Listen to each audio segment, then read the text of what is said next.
Olá, muito boa noite para você que nos acompanha. Conforme nós antecipamos ontem aqui no nosso ND Notícias, vai começar amanhã o pagamento das indenizações para os moradores da comunidade do Sapé, no bairro Jardim Atlântico, que foram atingidos pelo rompimento do reservatório da Casan, que fica no Monte Cristo. Toda a logística para o atendimento a essas pessoas já está pronta. Paulo Metlin está chegando, está ao vivo e conta para a gente como é que vai ser feito esse trabalho. Metlin, muito boa noite para você.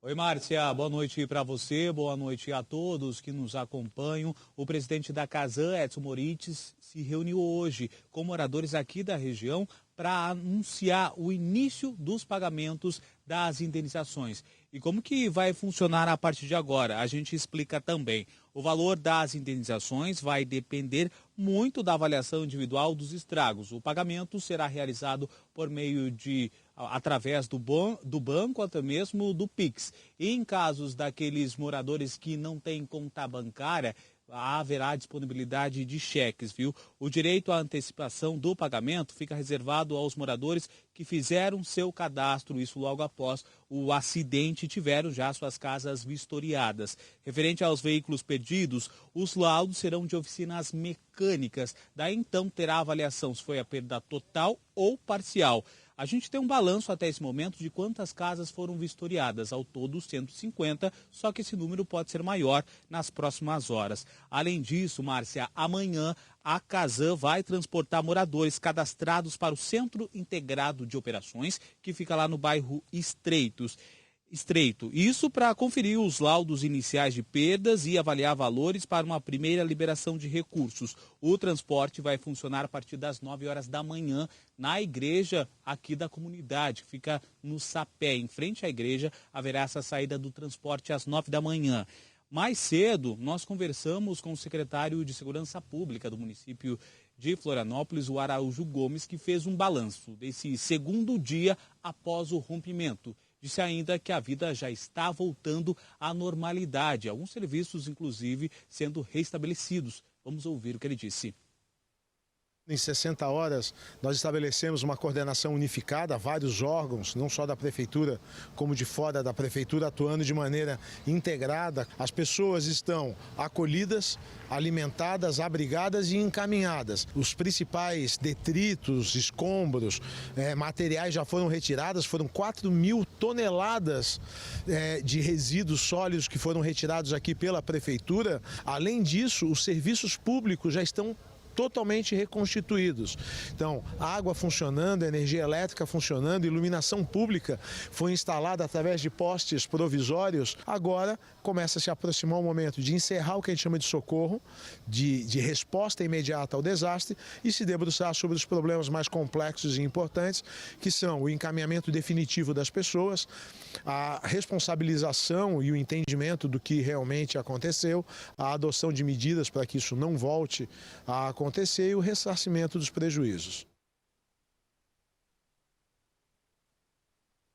Aí a fala do secretário municipal de Segurança Pública aqui da capital catarinense, que traz até mesmo um balanço, né, de resíduos já recolhidos. Hoje é o segundo dia após o rompimento, e diferente do que nós trazíamos ontem, hoje está chovendo, né? O tempo mudou em Santa Catarina e principalmente aqui na região. Mas segue aquele trabalho de limpeza intensa. Nós agora vamos trazer uma reportagem ainda falando sobre o reservatório que rompeu nesta semana. Mas é um alerta do que poderia ter sido evitado para não acontecer essa situação que já impacta mais de 400 pessoas. Vamos acompanhar a reportagem. Este reservatório é feito de concreto armado. A capacidade é de 7,5 milhões de litros de água. Fica em Palhoça e está em funcionamento desde 1997. É semelhante à estrutura que rompeu em Florianópolis.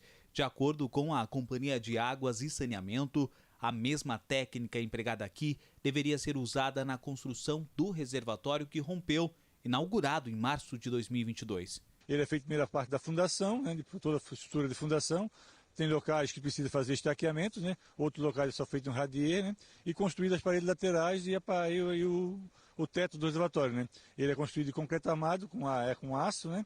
Que dá segurança para poder manter ele com abastecimento normal. Um reservatório como este aqui leva em média 2 anos para ser construído.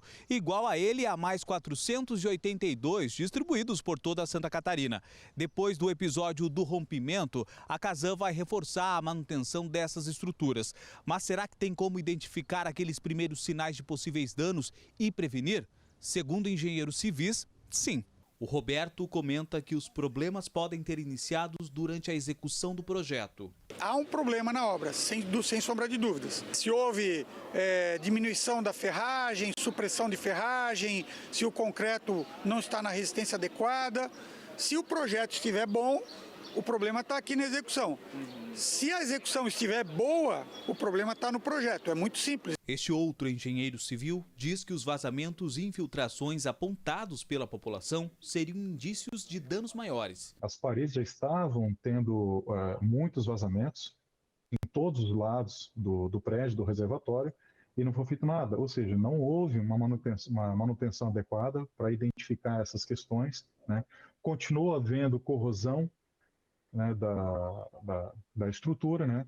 E isso levou a uma certa sobrecarga. Então, ou seja, tudo isso devido à má execução da obra. A Defesa Civil indicou os problemas à Casan após denúncias de moradores. Em 9 de maio, o órgão visitou a estrutura para realizar um novo monitoramento. 2 engenheiros da construtora Gomes e Gomes repassaram a informação de que o procedimento era necessário para que os vazamentos existentes fossem identificados. A Defesa Civil ainda pediu o plano de trabalho e a ART, anotação de responsabilidade técnica. Um mês depois, a Casan responde dizendo quem são os profissionais responsáveis pela estrutura e destaca que foram identificados pontos de infiltração, situação que, segundo foi pontuado no documento, seria, abre aspas, usual em estruturas de concreto armado deste porte, fecha aspas. As causas do rompimento, que atingiu quase 400 pessoas na comunidade do Sapé, ainda são investigadas.